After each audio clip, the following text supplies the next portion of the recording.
Boa tarde a todos. Sejam muito bem-vindos ao CRE, também pela primeira vez, quem aqui nos assiste. O objetivo dessa palestra é que a gente possa entrar em contato com a nossa consciência. Tudo aqui que está sendo falado vai ser baseado nas palavras de Emmanuel, mas são palavras escritas para que nós possamos refletir nas nossas aulas.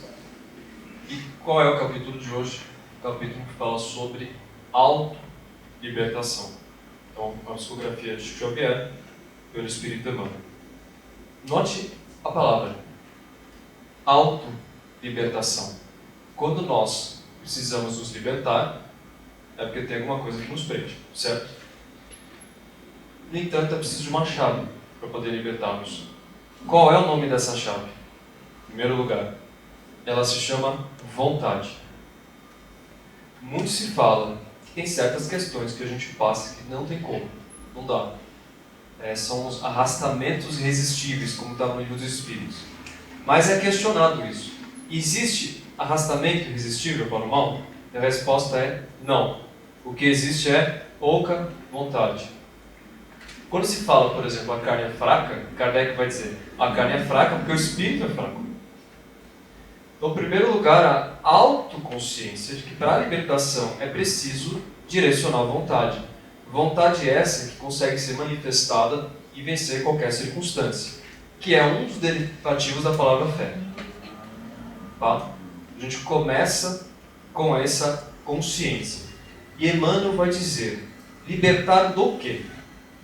Ele vai colocar, se desejas emancipar a alma das grilhetas escuras do eu. Do eu da personalidade. Ou seja, emancipação da alma. Acompanhe o seguinte raciocínio. Hoje, nós estamos aqui encarnados, animando uma personalidade. Então, eu estou encarnado dessa encarnação, como César.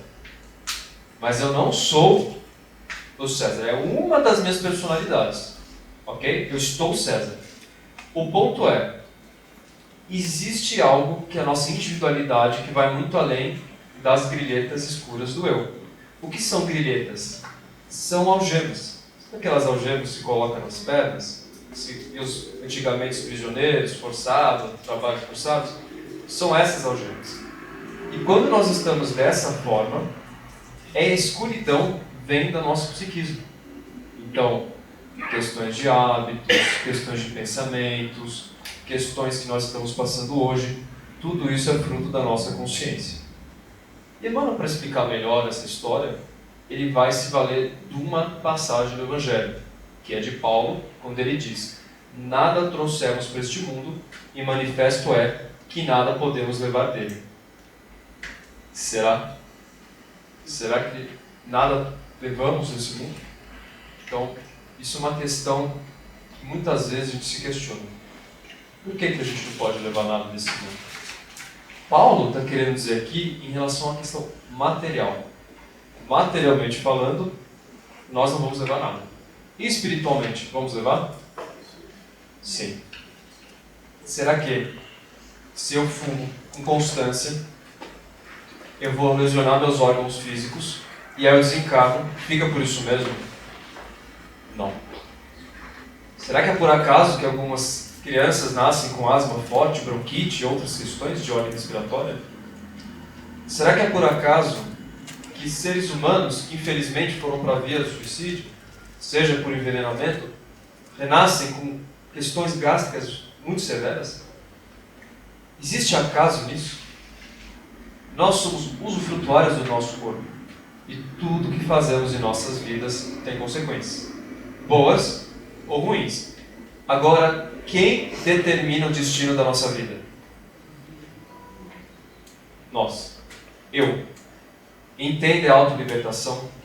A autolibertação vem trazer não o elemento da revolta, mas da resignação silenciosa. Porque se nós estamos passando por isso, tem algum motivo. Tem algum motivo, e esse motivo, cada qual, na sua consciência, nessas grilhetas escuras, portanto, nesse recolhimento, vai conseguir compreender a partir da sucessão da nossa vida. Só que muitas vezes tem um alerta importante que nos direciona para esse aviso. E o nome é indesejável, chama dor. Já passaram por isso? Já, né? Dor, sofrimento, que é indesejável. No entanto, a semelhança, quando a gente vai tocar numa superfície quente e vem rapidamente aquela repulsa, a dor é uma grande mensageira. Ela nos mostra que, eventualmente, o curso da vida não está bem adequado. Leon Denis ele vai magistralmente explicar o que é a dor, como se fosse uma pérola. Vocês já viram o processo da formação da pérola? Você tem uma ostra, né, que passa por um processo de ferimento. Alguma partícula de areia ou detrito fere a ostra. E para ela se regenerar, ela tem uma substância chamada nácar, que ela vai envolver a ferida e nasce a pérola. Leon Denis vai dizer que a dor é uma pérola, que hoje nos incomoda, nós evitamos, mas é ela que está fortalecendo o nosso viver. Tanto é, se a gente for lembrar várias questões que a gente passamos, situações, o quanto que isso foi culminante para estarmos onde estamos hoje. As pessoas difíceis, aquelas que até hoje a gente pode querer evitá-las, mas o quanto que elas foram espelhos que nos mostraram nossas potencialidades. Essas são as grilhetas escuras do eu, que compete a nós, a nossa vontade, transformar esses aspectos. Mas Emmanuel não para por aí. Ele vai dar um roteiro de como que a gente consegue promover essa autossuperação. Começamos com a questão de resigna-te a viver contigo mesmo. Que geralmente é algo que fugimos, né? A pandemia, ela nos obrigou a fazer muito disso. E para alguns foi um martírio, porque o silêncio é um algoz muitas vezes, né? A pessoa faz de tudo para não entrar em contato com o silêncio. Porque ao entrar em contato com o silêncio, vai entrar em contato com seus sentimentos, vai entrar em contato com seus pensamentos, isso é indesejável. Porém, como a gente consegue evoluir se não entrando em contato com esses locais inóspitos, escuros, que é o que nos faculta a transformação? Então, o silêncio não é algo de inatividade. Tentem vocês ficar um pouco em silêncio, verifique se haverá inatividade. Muito pelo contrário, haverá uma ebulição que vai mostrar, de fato, o que se passa no nosso interior. Assim como as telas mentais, as telas, né, do computador, que a gente faz um monte de tarefa ao mesmo tempo, quando a gente se aquieta, tenta ficar em silêncio, começam a brotar. Então, se nós não aprendemos a viver sós, no sentido de a nossa companhia, já é uma forma de aprisionamento.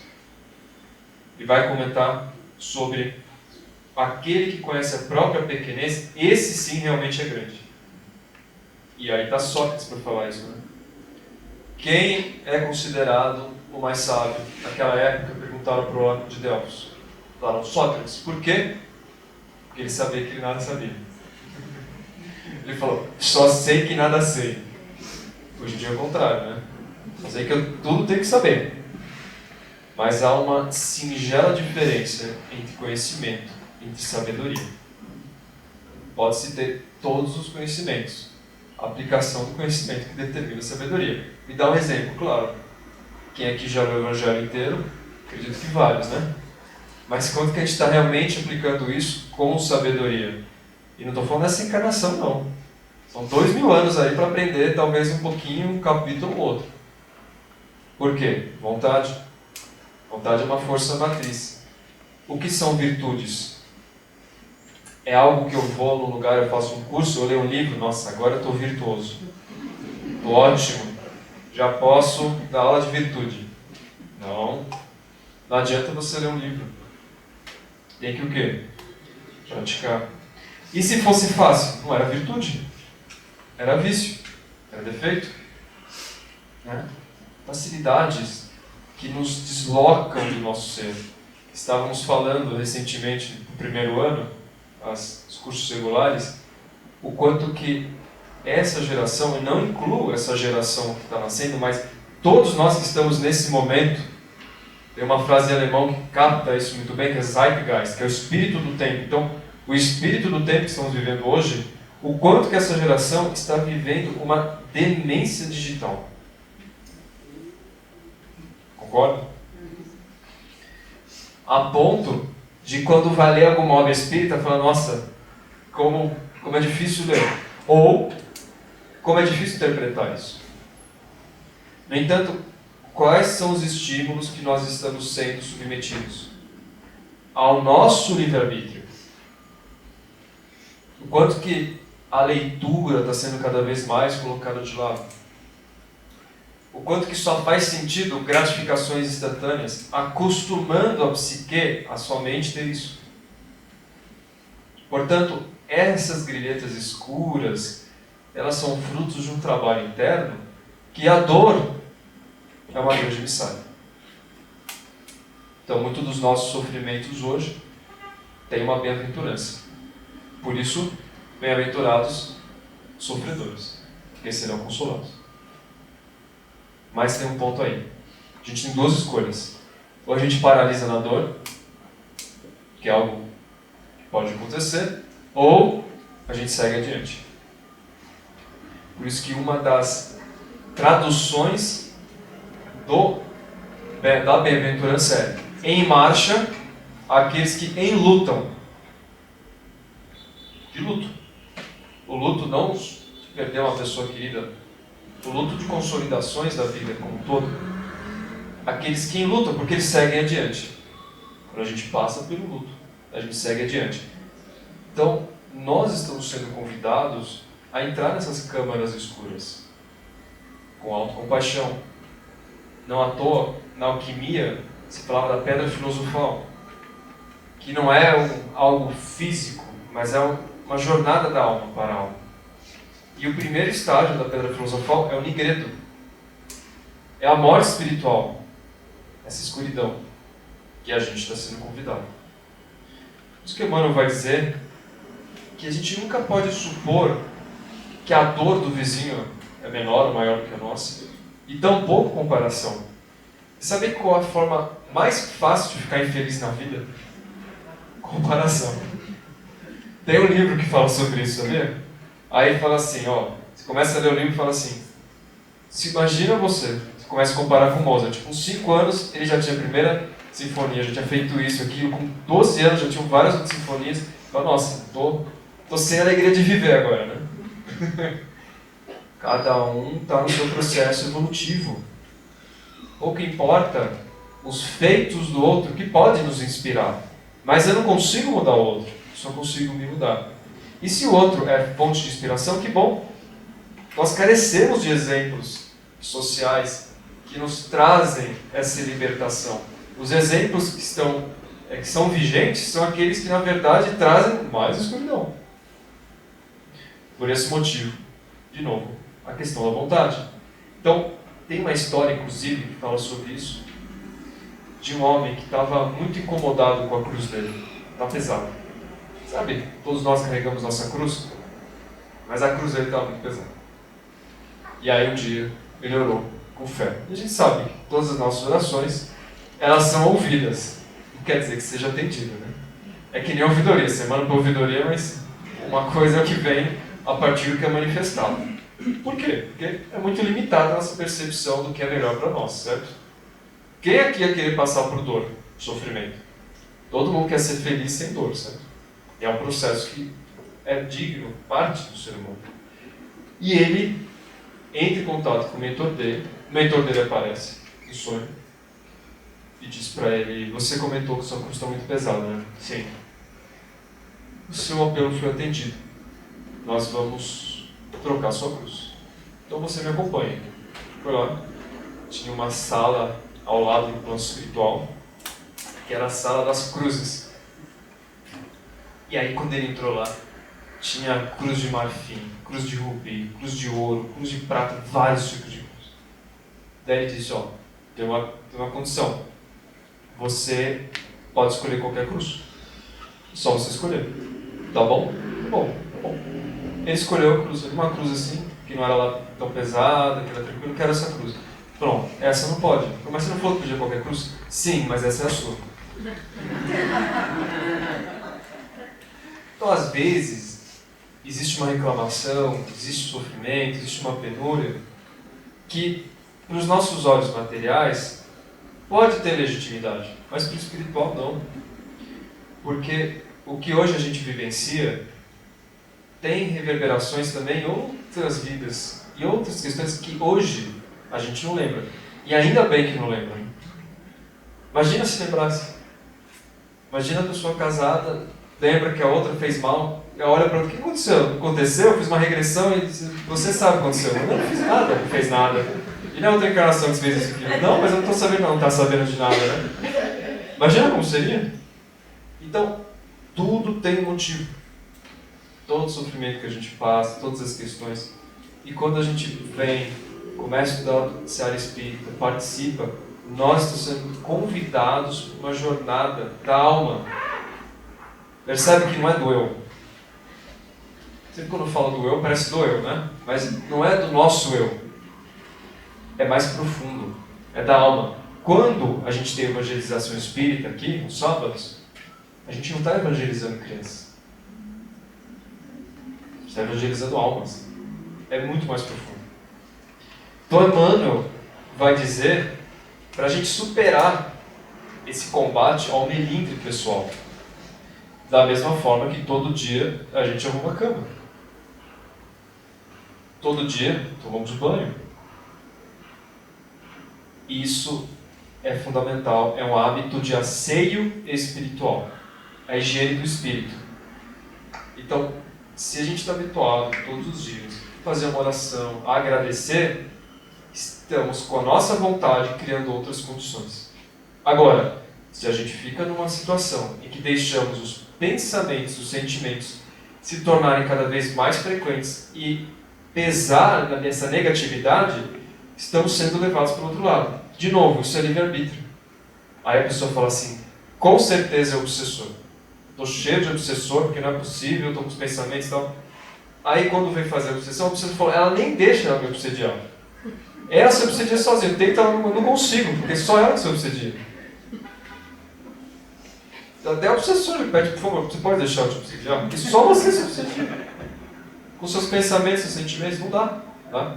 O nome disso, brincadeiras à parte, até hoje, não sei se tem algum registro disso aqui, mas o nome disso é auto-obsessão. Vocês querem ver uma forma boa de auto-obsessão? Pega um pensamento e pensa ele o dia inteiro. Acabou, essa é a auto-obsessão. Agora imagina isso. Parece que o pensamento ele vai embora, né? Cada pensamento que você tem gera uma reação neuroquímica, que gera um desajuste no seu organismo, que vai enviar uma mensagem para o sistema nervoso central, que vai direto para os centros vitais, duplo etérico, perispírito, e quando você menos viu, aí galado os olhos, né? Vem aquela nuvem em volta de nós. E por isso que Emmanuel vai dizer o verbo desanuvie a mente cada manhã e segue para adiante. Muito verbo, né? A gente costuma usar. Não precisa, olha, desanuvie essa preocupação, ninguém fala isso. Mas olha que bonito, olha que é a palavra. Esse nevoeiro, tira, sopra, longe. Mas como que eu faço isso? Vontade. Porque da mesma forma que existe obsessão, existe o contrário, que é assistência espiritual. A gente gosta de falar de obsessão, né? Mas assistência ninguém fala. É assistência espiritual. Mas como que eu posso receber assistência espiritual? Faça a tua parte. Ajuda-te que o céu te ajudará. Percebe que o Emmanuel está falando? Ele fala, olha, você quer se libertar disso? Faz sua parte, à vontade. Não, porque Deus me castigou, porque a vida é assim. Imagina como seria constrangedor, né? A gente desencarna com essa mágoa, esse sentimento, tantas coisas. Aí conduz a gente numa salinha e fala assim, olha, abre lá o Netflix espiritual. Você quer ver? Aconteceu, eu quero. Aí você vê, meu Deus do céu, quanta coisa. Agora, eu vi que foi pouco que eu passei. Mas não dá pra gente ver. Então, a gente tem que ter fé. Por isso que está no Evangelho. A fé e a resignação, a confiança na vida futura são os maiores preservativos para o suicídio e a loucura. Justamente porque quando a gente cristaliza o pensamento, a gente começa a entrar no estado próximo à loucura. Tudo que a gente pensa tem um efeito, tem uma consequência, entra no sentimento. Como que a gente para isso? Vontade. Não, mas isso é impossível. Não é, porque tem pessoas que passam por isso e conseguem. É mais fácil falar, eu não quero. Aí tudo bem. Aí aceito. Eu não quero. Sabe aquela coisa assim, eu não tenho tempo de fazer nada. Mas a pessoa fica 5 horas vendo filmes e vídeos. Mas não tenho tempo de nada. É mais fácil falar, eu não quero fazer isso. É autorresponsabilidade. O Espiritismo, ele não lida com pecado, culpa. Ele lida com autorresponsabilidade. Ó, você está passando por isso. Você tem meios para mudar. Você quer mudar? Quero? Não quero? Então, né, vem a nossa amiga, dor, sofrimento. E vem nos ensinar. É um processo, não é vingativo e tampouco punitivo, é educativo. E quem tem o bastão do juiz? É bastão, é. Martelo, ela tem outro nome. O pior é que eu sou advogado sem seu nome. Estou observando. Quem tem, né? É o próprio ser humano. Somos nós. Que a partir do momento que a gente tem o livre-arbítrio, nós somos responsáveis. É claro, e eu vou concordar com vocês, que é muito mais fácil colocar a culpa em outra pessoa, né? É muito, não é melhor? É muito melhor. É muito mais fácil colocar a culpa em outras situações. Só que aí, se a gente entra no vitimismo, o que ocorre? Cristaliza. E aí, não segue adiante. Aí vira aquele disco arranhado. Sabe aquelas pessoas que você vai no Natal, come aquele peru, aquela coisa toda, a pessoa vem com a mesma história, a mesma dor, e aí desencarna, continua com a mesma história. É isso. É como se ela quisesse que os outros legitimassem a dor dela, portanto, se ela está no papel de vítima, ela não tem culpa. Então é muito melhor, porque não precisa entrar em contato, não é? Não é muito mais confortável? Mas não transforma, não educa. Fica na câmara escura, nas grilhetas escuras do eu.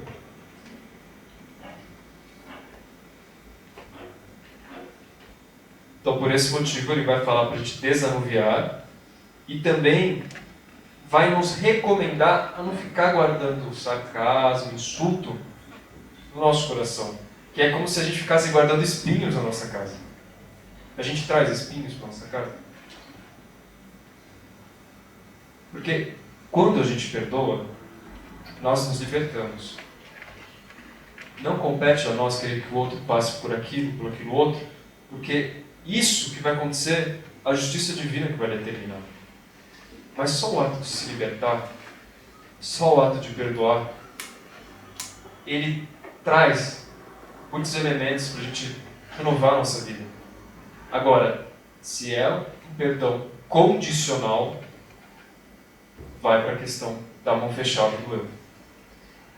No plano espiritual, a gente vê todos os emissários, todos os grandes espíritos, só evolui quando vai para a abnegação. Se a gente continua no instinto de conservação, orgulho, egoísmo, eu, isso só vai nos afastar. Fica no processo de apegado à matéria, isso não nos transforma espiritualmente, que é através da abnegação. Tanto é que uma das perguntas que é colocada no Livro dos Espíritos é: qual que é o melhor meio de se libertar de vícios? Resposta. A resposta mais lacônica, curta que tem no Livro dos Espíritos: abnega-te. E olha que curioso, né? A abnegação é como se eu estivesse me negando. Mas não me negando como alma, entende? É como esse eu ir buscando formas de conexão. Por esse motivo, perguntaram para Kardec, que já no nosso final, A alma nada leva consigo neste mundo? Questão 150b, Livro dos Espíritos. E os Espíritos respondem: nada, a não ser a lembrança e o desejo de ir para um mundo melhor. Lembrança cheia de doçura ou de amargor. Conforme o uso que ele faz da vida, quanto mais pura for melhor, compreenderá a futilidade do que deixa na terra. Ou seja, às vezes fica esse apego com as questões terrenas. No entanto, o Espiritismo nos mostra que existem outras moradas na casa de meu Pai, muito mais evoluídas, locais onde nós vamos experienciar o que é realmente felicidade. Por que então se apegar àquilo que nos traz mais escuridão do que libertação? E essa doçura, esse amargor é fruto das nossas escolhas. E hoje é um bom dia para a gente buscar isso, a partir da nossa vontade. Portanto, quando nós falamos sobre os processos de libertação, lembre-se que a vontade ela é soberana. A vontade ela consegue transformar tudo, desde que a gente queira. E por fim, vou contar a história de Ulisses, da Odisseia, quando ele passa por aquela situação que ele está indo em direção a Ítaca, que é a jornada da alma, não se trata de uma epopeia apenas, a jornada da alma. Ele vai passar por um local onde tem as sereias. O que as sereias querem? Querem te seduzir, querem te colocar lá abaixo, querem te puxar, querem colocar grilhetas. E ele sabe disso. Então ele fala para os seus marujos, todos eles colocarem uma espécie de um tampão no ouvido. E com esse tampão, ele não iria escutar as vozes das sereias. E Ulisses faz o quê? Me amarre no mastro. Ele pede para amarrar no mastro, para que ele ouvisse, para direcionar, mas ao amarrar no mastro significa o quê? A vontade genuína. Então tem a vontade com Vzinho e com Vzão. Qual é a sua? E o que hoje te escraviza? São essas indagações que nós fazemos finais. E lembremos, se a gente está no nosso eixo, isso tudo fica mais fácil. E o caminho espiritual nos confere esse eixo. Então, possamos levar isso adiante, buscando a chave da vontade e assistência espiritual, a partir das nossas atitudes. Que assim seja. Graças a Deus.